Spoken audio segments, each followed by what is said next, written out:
Live from a grungy kitchen table located in Annapolis, Maryland's scenic and historic capital, it's the Maryland Crabs Podcast. With each episode, your hosts, Tim Hamilton, John Frenay, and the occasional guest will dive in and pick apart the stuff that really matters most to you. We're too lazy to actually solve any of these problems, but we can definitely stir the pot. From schools, politics, parking in the fire lane, to those horrible people who drive BMWs.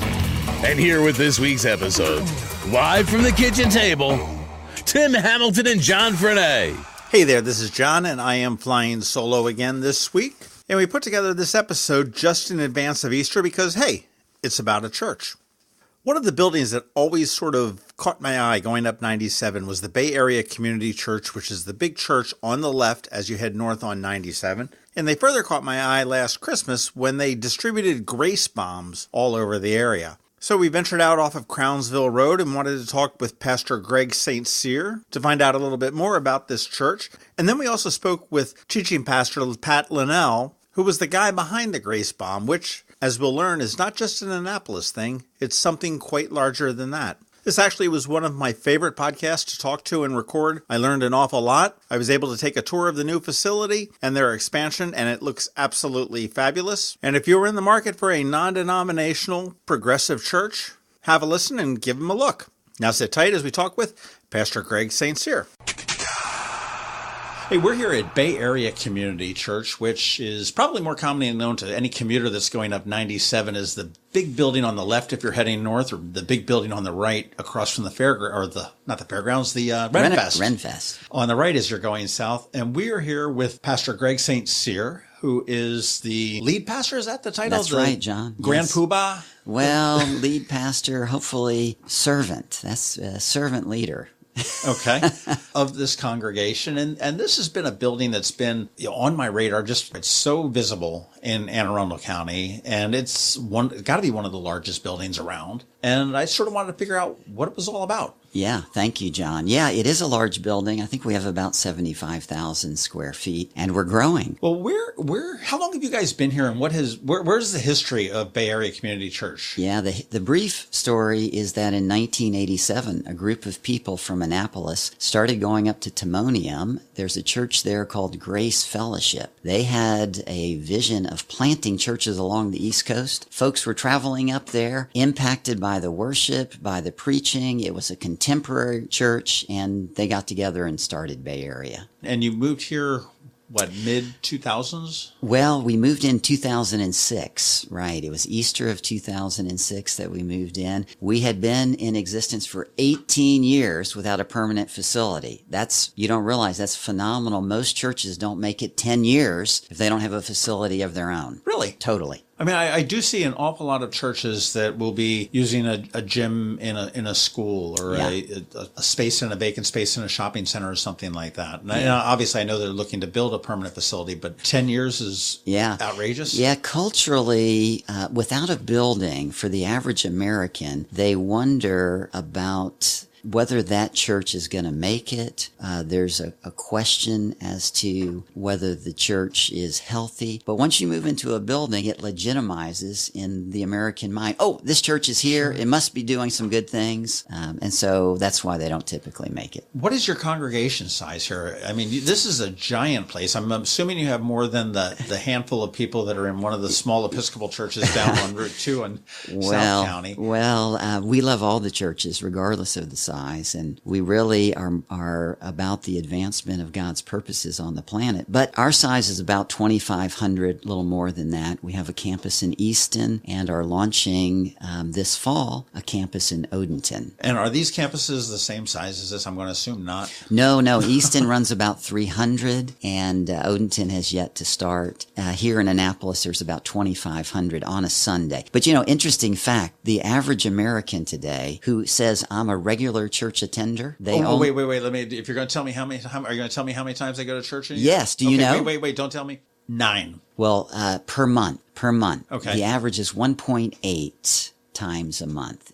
if someone says, I'm a regular church attender. So you're thinking nine times a year. Nine times a year. So it's like 14 times a year, 14, 15 times a year. Something like that, yeah. So we got a lot of folks that call Bay Area their home. But on a Sunday, about 2,500 will be here. For a period of my life, I was a bad Christian. I was the Christmas, Easter, and one day in between. Oh, we love people coming for Christmas and Easter. And I don't know when this podcast airs, but this coming Easter, it's going to be epic around here. We have a series called In the Vine, where Jesus talks about him being the vine. And so we're going to talk about life in the vine. Okay. And that's going to be right here in the Annapolis? Yes. Well, at all the locations, but so if you're on the Eastern Shore, you want to check out the campus in Easton. It's in the Y, downtown Easton, or here in Annapolis. So how do you do? I mean, we're sitting here in one of your studios or tech rooms here behind one of your chapel. And I mean, I look at the equipment. I'm very jealous, I must say, that of everything that is here, because the technology in churches has really gone out the door. I mean, and it's obviously, I think you're using it to attract, to keep younger people, keep the audiences engaged, and to make it convenient for them. I think those are probably some of the challenges that any church would face. Now, do you have pastors in Easton and soon to come Odenton that are physically preaching, or are we beaming you across the bay? Great question. We do have pastors and ministry leaders in our campuses, certainly. As it relates to the message is typically preached from Annapolis and then live streamed to Easton and eventually to Odenton, yes.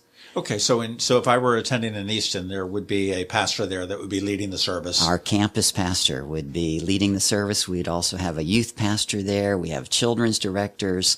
We have a worship leader. Most people, John, actually, they like the size of a smaller church because it has more of a community feel, but they want the programming of a larger church. They want the worship, the preaching, the student ministry programming that a larger church with larger resources can provide. That makes sense. A campus allows for both. That makes sense to me. Yeah. And I guess that was sort of one of my other questions, is that you've got so much here as we were walking in here. I mean, there's a cafe, and then you've got the meeting rooms, and I saw several people crashed out on couches reading. Which just screams as a welcoming environment to me. And, yet you say you've got 2,500 members. Is it a familial type of a Well, we certainly strive. Biblically speaking, there's this idea of community where we're called to be in relationship. People are yearning for relationships. And we live in a society that is oversubscribed.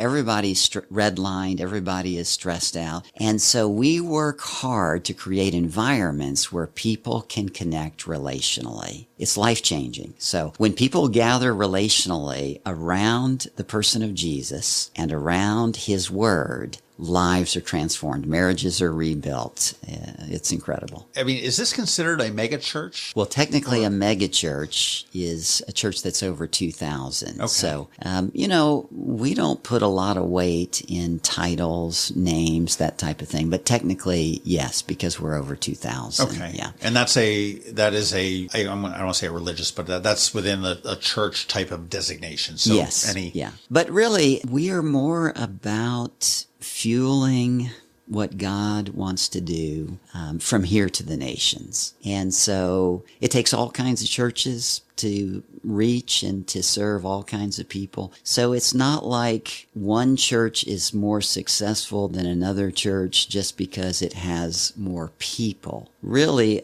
the success of a church is really dependent upon whether or not people's lives are being changed so that they're accomplishing God's purposes for them, and whether they're becoming more like the person of Jesus. The thing about Bay Area, if I had one word to describe Bay Area, it would be the word Jesus. We are people who want to know him and follow him. And you are non-denominational, correct? That's correct. That's correct. So I would just say a Christian. Yeah. So we're not aligned with any particular denomination. Our roots are with Grace Fellowship in Timonium. And so we, like all churches, we have a statement of faith, and we have various position papers that describe what our beliefs are, how we're governed, what accountability is set in place. Accountability is a very important thing. Does communion, do you do communions? Yes, Okay. we do. Now, there's 3 different views on communion, but without getting into all that, we practice communion. You can take communion every Sunday morning, once a month as a congregation. We all take communion together. Okay. Yeah. I want to talk about some of your outreach programs and some of the ministries that you guys have. And I've looked around on your website and whatnot, and I see that there's just tons of stuff for families, for kids, for young couples, for, adults. Yeah. And I know that, through the fall, you had the wonderful Halloween Trunk or treat. Trunk or treat, which is an entirely foreign concept to me. I had never heard that until I moved to Maryland. People are coming down like, what the heck is trunk or treat? And they don't know what mischief night is down here either, but that's, But, you've got such an outreach, and let's talk a little bit about some of the stuff that's not service centric, what you're doing with the ministries for other members. Yeah. Well, one big value for us is the next generation. We love kids and we love students. And so as a result, we place a high value on that. Especially middle schoolers, senior high schoolers, they need to have places that are safe and are fun, that they want to be at, that they can cultivate relationships. So we do all kinds of outreaches, activities for them. We're actually just completing a large construction project that it will expand. Actually, it is a state-of-the-art student ministry wing with all kinds of foosball, pool, a cafeteria, where we're creating spaces for them to connect, to grow, to make friends. This is something that is in society needed a lot more of, to be honest with you, as far as my perspective. I think that you look at adults, we're overscheduled, we're overstressed. It's work, work, work, work. I struck out on my own with owning my own business when my kids were young, and I said, okay, I'm yes, I can make a lot more money working for the private sector or whatnot, but I want to be here to see my kids grow up and whatnot there. And that was a decision I don't ever regret. But you look at what's going on today with the drugs that are out here. You look at teen suicide rates, which are high and all over the area. You look at just the trouble that is getting in. I mean, I just heard this morning there was a murder up in Glen Burnie, and they're looking for a husband and wife that are 18 and 19, which I'm going to consider kids at this point. But I just think that any kind of an opportunity to get away from the cell phone. And I saw a funny meme said, we're going to go through life. It's our life now is looking at a piece of glass and tapping on it, and to be able to have the opportunity to do that. And I get that parents are working, and to have the opportunity to make relationships, whether they last through high school, whether they last through maybe high school and college or into adulthood and beyond, is just a wonderful opportunity. You're absolutely right, John. Our church has suffered with people who have had drug addictions, young people. There's been suicides as well. We've been impacted by all of that. We're looking to create places where young people can make healthy relationships with friends, with peers, but at the same time be mentored by adult volunteers who can really reinforce the values of mom and dad and speak into their kids' lives. Yeah, not to replace it. I mean, I just wish it's such a strange world that we're living in at this point. And I think I'm a little bit older than you. I'm not going to ask ages or anything like that. But I think that, you look at from 30, 40 years ago, and it's just an entirely different world with entirely different roadblocks that are, for today's youth. I mean, it's so much more difficult to get to a point. I know when I misbehaved out on a shopping trip with my mother, the solution was to put me in the car, lock the car, and my mom would go back in and shop. And I would sit there and scream to myself in the car. It would never be done today. I think it's a wonderful, wonderful opportunity to do that. Can I make one quick comment? Many families are struggling and in trouble. And so anything we can do to strengthen the family. One of the ways that we're actually growing the most is through the children's ministry. Parents have a desire to help form their children spiritually, but many parents don't know how to do that. And so we actually provide resources and helps for parents with their children. Kids come and they so love our children's ministry called the Deep Blue that they run out afterwards and ask their mom and dad, "Mommy, can we come back next week?" And what's mom going to say? Sure. Yeah. And so it's actually the kids that are bringing their parents here, and that's one of the ways that we're growing. What type of counseling services or support are you offering to families? I mean, obviously they can come in and they can talk to a pastor or an associate. Sure. At any time. Yeah. We have a whole ministry. It's called the Care Network. And so this ministry is really designed, if someone's going through bereavement, if someone is going through divorce, if someone who is wants to strengthen their marriage, people who are dealing with financial challenges and indebtedness, each of these types of things, we have specific personal ministries that will walk alongside and help people. That's fantastic. Yeah. That's fantastic. Where are you growing from here? You mentioned Odenton, and we know about Easton, and Odenton is on the radar, which is a great place to locate because you've got all of that growth out by Fort Meade and Severn and everything else. And Hanover's growing as well, so that's down the road. You know, that question really depends on a number of factors. One, are there other good churches currently there that are reaching keeping up with the population growth? And so we're looking at a number of different areas over the next 5 to 7 years. Places like Bowie, places like Severna Park, Kent Island, down South County, different areas. Okay. So you don't have a physical location in mind yet in Odenton, but you're... No.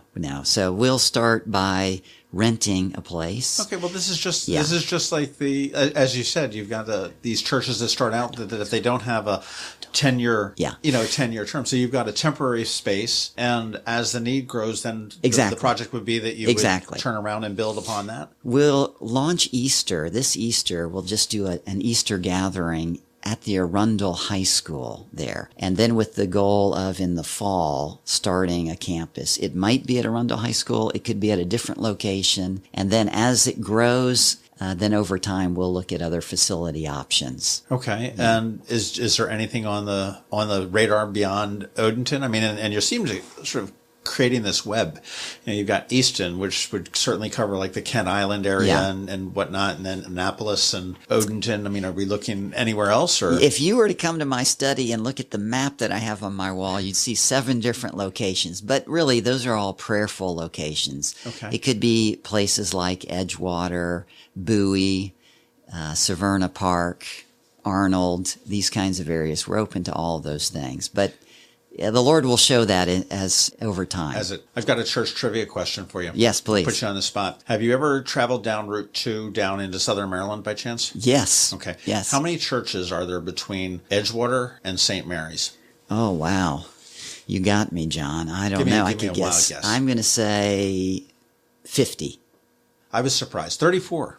Okay. And I just happened to notice one day I was driving down. I said, gosh, there's an awful lot of churches. Mm-hmm. And then on the way back up, I was like counting them. And it was some of them as they, were in like a storefront or something like that. And I said, so if they were obviously looked physically like a church or were marked as a church or had a sign that said this is the church that was counted. And I was surprised. And Here's the challenge that I would be willing to consider. Sadly, many of the churches are not reaching the next generation. And so over time, they're not making it. That's a matter of prayerfulness. We need to pray that there would be the revitalization of churches. And what we're focused on is really reaching the next generation. And that's one of the things that God's honoring. I think it's incredibly smart. And I know that the Catholic Church had gone through a problem with that, and it was Sunday morning mass. Uh-huh. That's when you go to church, Sunday morning mass. And then you worried about, I was out late on Saturday night, so Sunday morning mass is not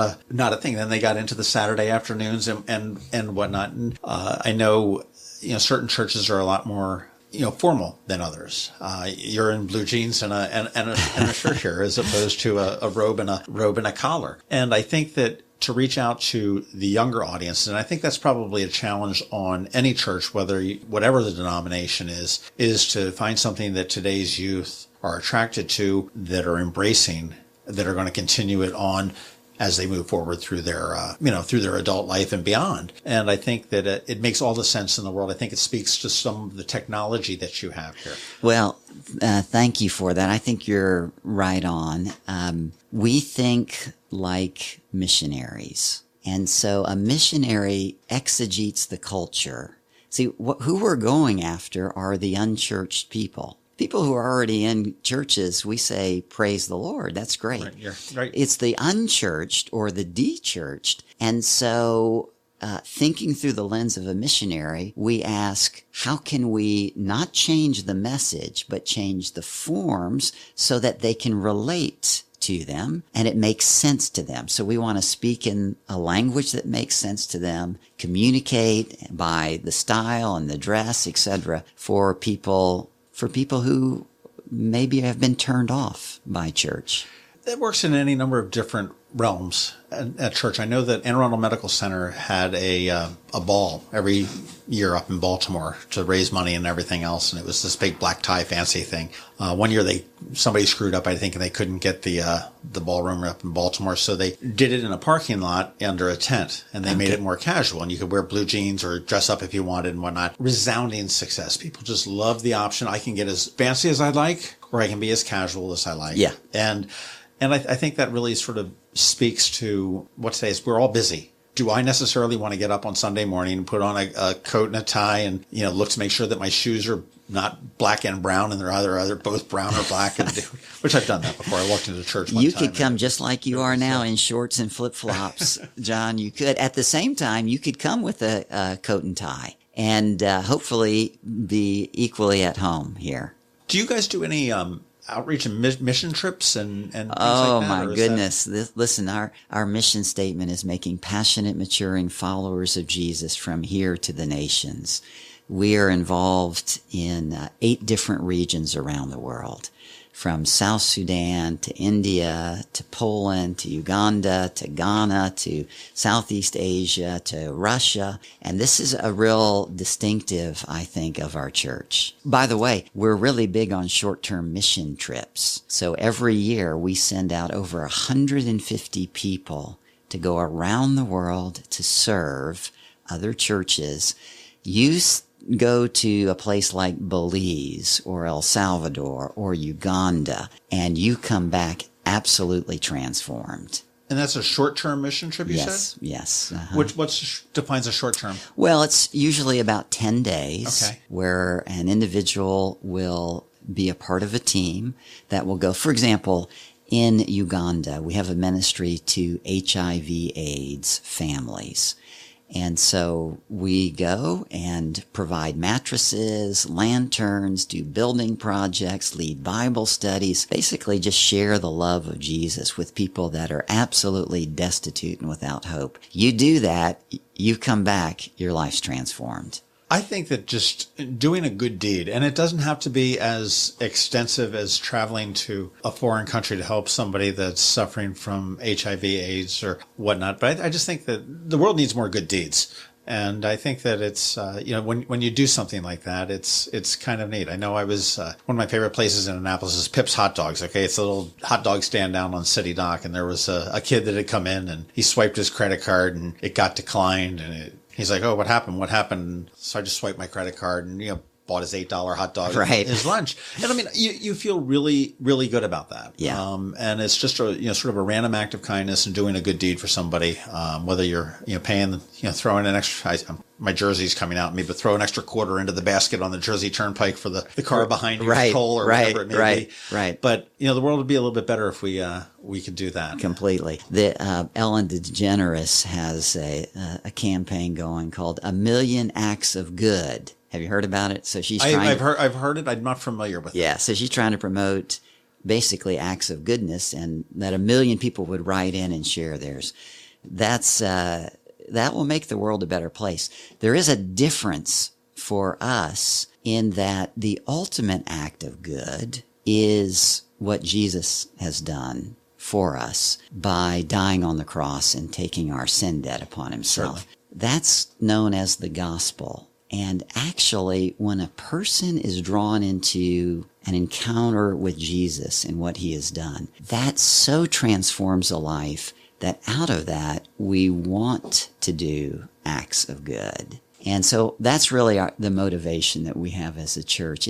God has been so incredibly gracious to us that now we just want to respond out of gratefulness and thankfulness to love others, serve others, impact others for His sake. Let's talk about how to find out more about Bay Area Community Church. When are our worship services, and is the building open all the time? Our worship gatherings Saturday nights at 5:20. And then Sunday morning at 7:50, 9:20, and 11:20. That's here at the Annapolis campus. In Easton, the worship gathering is at 9:30 in Easton. Yeah. Okay. And the building is open really Sunday through Thursday, and then all kinds of scheduled activities on the weekends as well. Right. Yeah. And I know during like the high holy days, for lack of a better word, that you guys do expand your services, Christmas and Easter, I'm supposed. And what other ones do we? Well, we have two Good Friday services, 4 p.m. and 6 p.m. And then on Easter morning, we have a sunrise service at 6:20, and then our normal gatherings, 7:50, 9:20, and 11:20. Easter is going to be an incredible celebration around here. Well, it sounds like Bay Area Community Church is a place that you want to be, not just on Sunday morning. It sounds like there's plenty of other opportunities that are going on throughout the year, throughout the week, to get young couples, to get old couples. I'm not going to put myself in that classification just yet. You're not there yet, John. You're not there yet.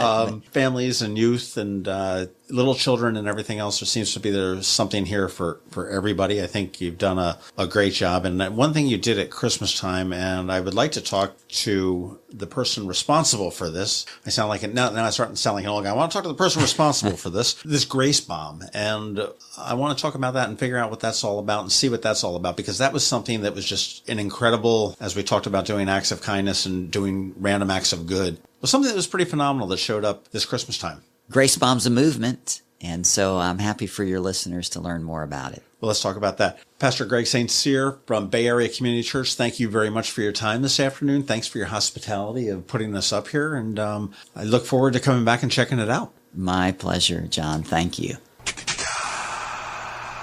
And now, coming into their own little studio, we have Pastor Pat Linnell, who is the teaching pastor at Bay Area Community Church. How are you today? I'm doing great, man. It's a good day. Just coming off a little vacay with the What with did the you fam. do? Where did you go? And We took 4 kids to Denver to go skiing for the first time, which may To go where? To go skiing Wow. for the first time. First time for the 3 kids on the plane. And we only came back with one possible knee injury, which is getting checked out right now with my wife. And so there were no casts involved. There was no ambulances or anything. just a knee brace and, some mild discomfort, some Advils going on with the kids. We'll call that a win, won't you?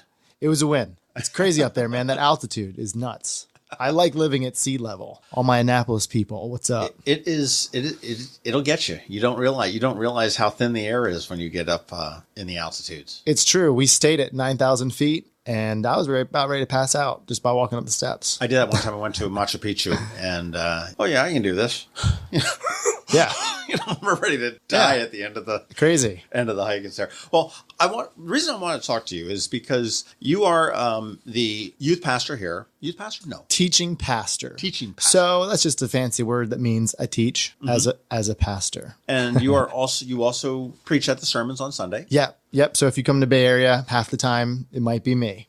Okay. Yep. Last December, I got turned on to this little program, and I found out that it's your fault. Yep. My And this bad. is called the Grace Bomb. Yeah.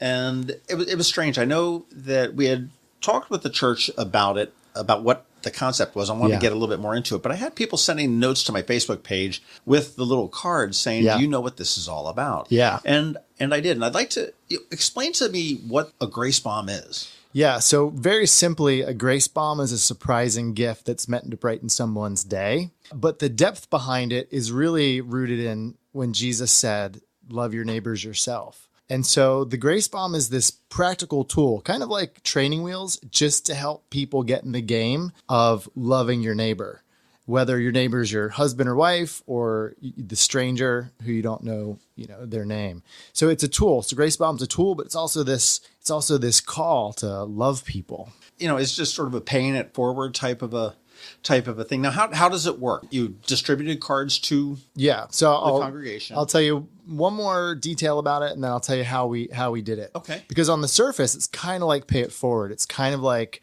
random acts of kindness. But the one thing that makes Grace Bomb different than a random act of kindness, the way I like to describe it, is that a Grace Bomb is an intentional act of love. So there's actually a little bit more depth behind it. And I'd go as far as to say that when you're loving your neighbor, there's some divine weighty stuff going on. So it's a little deeper than just the random act of kindness, but we wanted to make it simple and for everybody. And so essentially what we did was we developed cards that have a Grace Bomb logo on one side and you've been Grace Bombed on the other. And that little card, it sounds silly, but that little card actually, one, it reminds you that you're not alone in this world, that you have neighbors all around you. Because I tend to be pretty, like self-absorbed and staring at my own fuzzy navel. And so I'm reminded that I have neighbors. And then, strangers are like danger these days. And it's weird to get interrupted, even for a good reason, from a stranger. And so the Grace Bomb card really just served as an icebreaker, not to be your weirdo, in wanting to do something nice for your neighbor. So you could do something anonymously, you could do something face-to-face, and a little thing that says Grace Bomb lets them know that it's motivated from love and that they're seen and that they are loved. That's fantastic because, we do live in a very cynical world. Yeah, totally. And I know oftentimes I'll get free tickets to different events, and sometimes I'll just, hand them out. Yeah. And if I have a few extra at the day of the event, I'll go up to somebody and be like, hey, have you bought your tickets yet? Oh, no. I'm like, well, here's two. No, thanks, guy. I'll buy them. Right. I'm like, okay, I get it. I'm a weird dude walking, I'm not looking to sell them. I'm just looking to give them to you. So this is just a beautiful thing. It's an extension of love to that. Hey, and, it's got some, I say, substance behind it with the card. Yeah. So it's not just some rando person walking up to you and saying that. So how did you come up with this idea? Okay, so basically, I've been preaching and teaching for a while, and the theme of grace is just this big, loving theme that runs out all throughout the scriptures. So in the Old Testament, you see God's grace, and the New Testament, you see His grace, just this blessing and favor and love and pursuit of people. It's like so endearing, and it's hard not to talk about grace and God's free gift when you're preaching the Bible. I'm also a very visual person. And so I tend to bring visuals on stage when I preach. And so everything from dirt bikes to chainsaws to drinking from a toilet, I've done all kinds of things like that just to help illustrate key points, And I couldn't bring a unexploded ordnance on stage due to the fire code. But so what I ended up doing was I started to draw bombs falling from the sky with hearts, just to give a visual of, hey, God loves you. He's raining down love and favor and blessing in a myriad of ways. And so that vernacular stuck. And then 2 summers ago, we wanted to do a quote unquote Grace Bomb series, at the church where I was going to talk about these things. But what we didn't figure out was how to make giving grace and showing love super practical, helpful, and even fun. Because I've been doing this church thing for a while, and we do things periodically at churches. We send people over the world once a year, all through the globe. We'll serve the city from time to time. But what we were trying to figure out was, how do you get something in the hands of every person so that any day they can engage everybody? And it turned out that a little card and a website where you could share what was happening sparked something that we hadn't seen before. That's how we crack the code of this everyday neighbor-loving tool. Now, how does it get spread? Okay, so you've distributed these cards to the congregation, and they are certainly free to give them out to anybody that they want as well, correct? Yeah, totally. So they just got their Grace Bomb on at that summer, and when people were reaching out to you on Facebook, we did it again at the Christmas time. But one of the things that we realized was this is a tool that is fun and exciting and shouldn't just be under the roof of one church, one place. So we actually took Grace Bomb, the idea, the tools, the content, and the whole thing. We just pulled it out from under the church and made it its own nonprofit organization. So Grace Bomb is also a nonprofit that exists to give Grace Bomb to everybody. Now the Grace Bomb itself, how do is this, we're doing a random act of kindness. So it could be anything, right? Oh man. And how do you deliver, I guess? Okay, well, it's going to cost you, might not cost you money, but it's probably going to cost you some investment in your neighbor. Okay. And so I've seen the whole spectrum because we've had hundreds of stories that are shared. And I'll tell you about that in a second where people can see that. But everything from I had a friend driving home and his neighbor, this older lady, was painting a picket fence. She was making it white. Long fence. And he just said to himself, man, I'm in this business. I can come over and I can knock this out for her. And so he did. And he grace bombed her by saying, hey, let me finish your fence. So that didn't really cost any money. That just cost him his time and, probably some tennis elbow. But then I've seen people pay off debts, layaways, buying meals, leaving extravagantly generous tips, all kinds of creative things. Kids making slime, baked goods in the community, just anything that really gets put on your heart to show that other person that they're significant, that they're loved. And you're giving them a small taste of grace, that God's love is kind of like that. It's free. It's no strings attached. Don't have to earn it. Don't have to work for it. It's just there for the taking. And so, man, grace bombs can be as creative as the people dropping them. So, I mean, it could be just as simple as me buying a cup of coffee and the guy in line behind me. Totally. And I just leave a card with the barista. She just hands it to him and he goes to gracebomb.org. That's right. And he doesn't have to, but he might. When he goes to gracebomb.org, we just give a very simple message that we hope they have felt the love today by being grace bombed, that grace is a free gift. It's motivated by Jesus, and to keep their eyes open for their neighbors as well. Now, you said this is a separate nonprofit. Now, did you found this nonprofit yourself, or is this? Yeah, we did. I did. I don't know how I did it. Kind of Mr. Magoo'd my way into it, but it's interesting when you're trying to do something pure, doors tend to open. And so pretty quickly after we wanted to make this a nonprofit, there was a lawyer who just jumped right on and said, I'll set you up, and an accountant who said, I'll set you up. And before you know it, I had a board and a nonprofit and a tool to give away to people. And here we are. And the gracebomb.org site is not necessarily tied to Bay Area Community Church. That's right. It's its own entity. It has its own board. There is a deep spiritual component to it, and we don't shy back from that.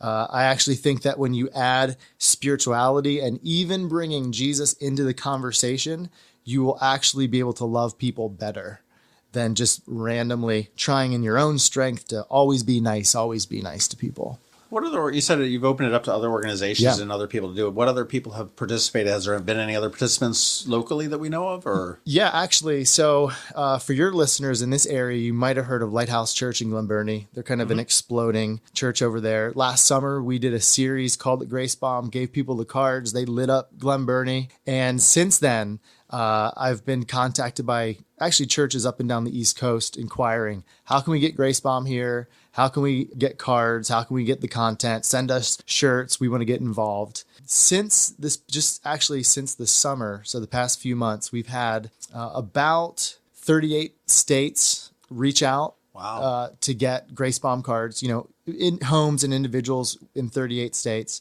mainly because they're coming to find out about Grace Bomb through social media. One of the ways that people get ideas of how do I love my neighbor? When people share on the website, we're actually turning those stories and just putting them back out on social media. Not to brag, not to boast, because I've received some of that critique, shouldn't you not be telling people about your good stuff?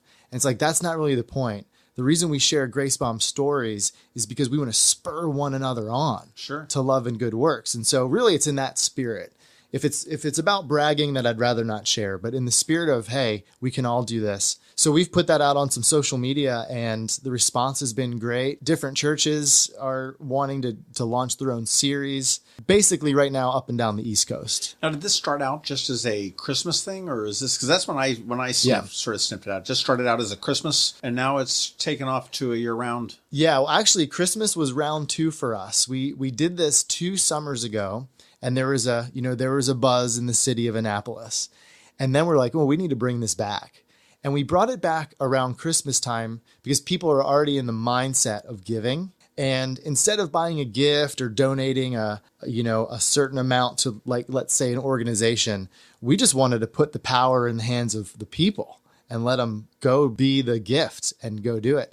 And so that really, stirred the community up again. And you're right. Like in and around Annapolis, people were seeing these cards, especially like in the service industry, waiters and waitresses just getting loved on and blessed, because that's just an easy way to say, I love you, I see you, I appreciate you. And you said primarily up and down the Eastern Seaboard right now. Part of what the nonprofit allows is for us to basically give people cards, access to the website.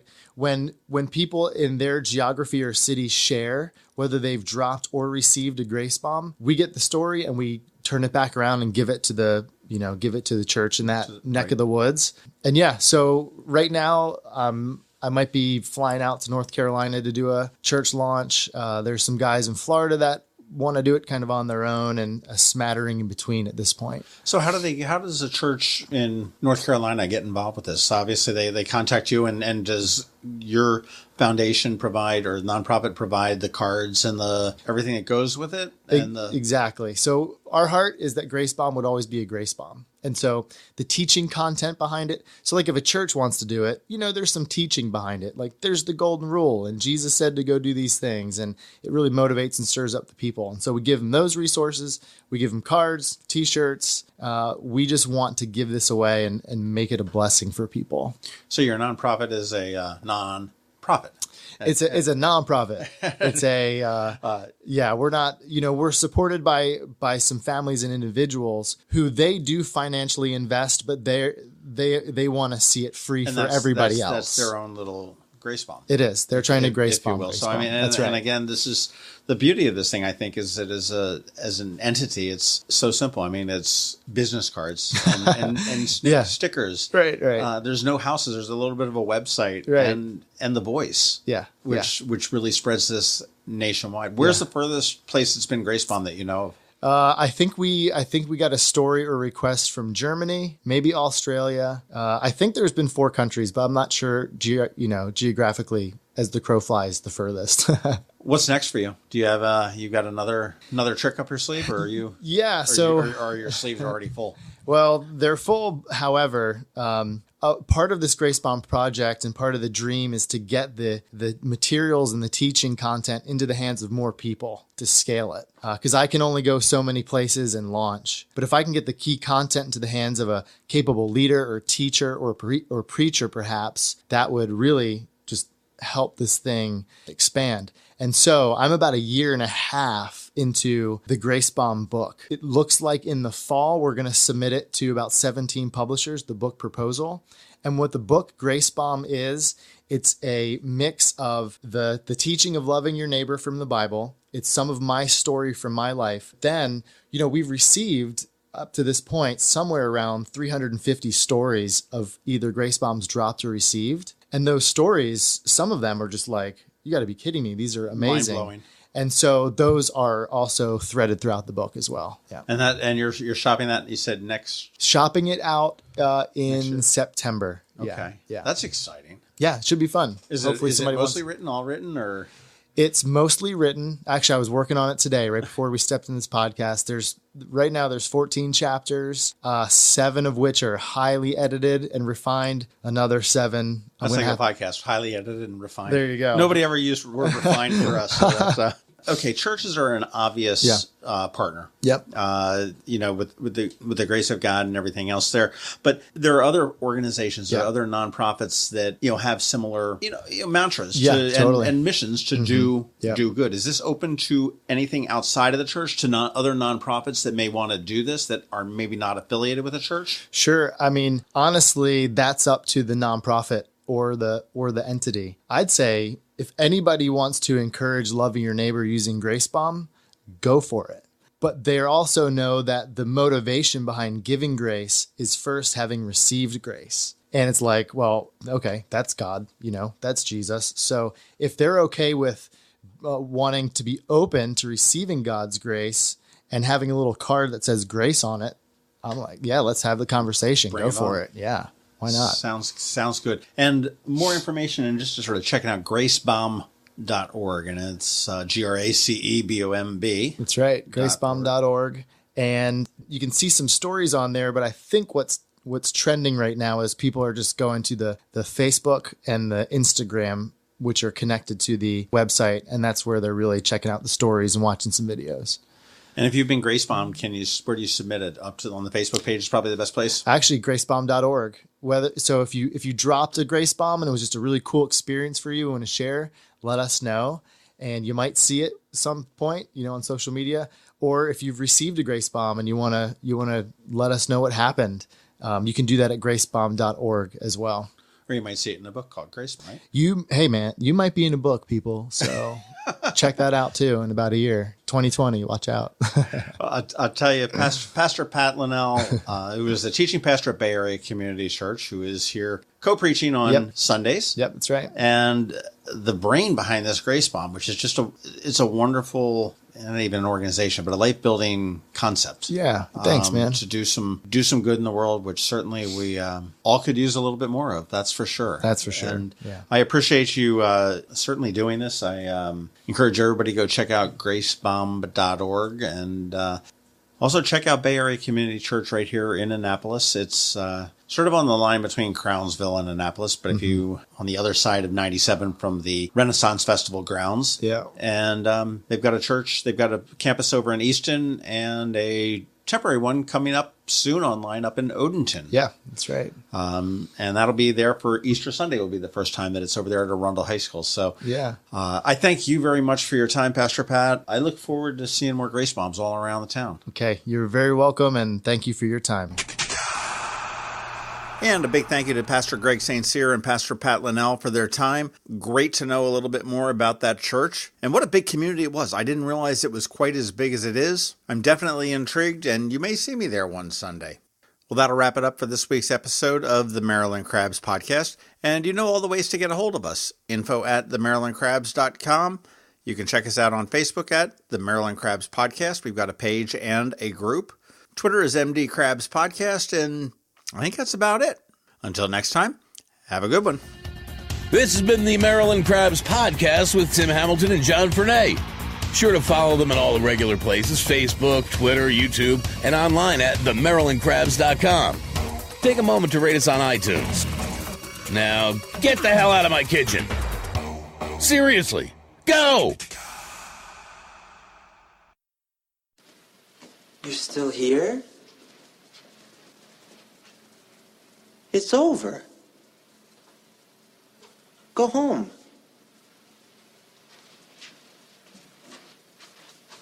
Go.